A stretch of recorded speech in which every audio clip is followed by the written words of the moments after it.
আজকে আমি বানাবো গরুর মাংসের কাটা মশলা।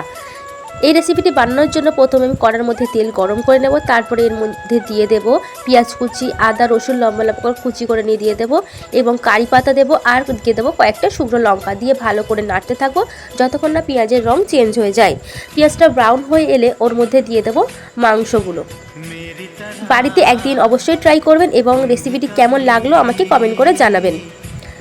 এর মধ্যে সব মাংসগুলো দিয়ে দেবো। সব মাংসগুলো দিয়ে দিয়েছি। তারপর ভালো করে এটাকে কষতে থাকবো। এর মধ্যে আমরা কোনো রকম জল ব্যবহার করব না। আর হ্যাঁ, এর মধ্যে আমরা কোনো রকম গুঁড়ো মশলাও ব্যবহার করব না। তারপর এর মধ্যে দিয়ে দেব এলাচ, লবঙ্গ, দারচিনি, তেজপাতা দিয়ে ভালো করে নাড়তে থাকবো। আমার চ্যানেলে এরকম লোভনীয় ও সুস্বাদু খাবার পেতে আমার চ্যানেলটি সাবস্ক্রাইব করুন। মাংসটি কষতে কষতে ব্রাউন হয়ে যাবে।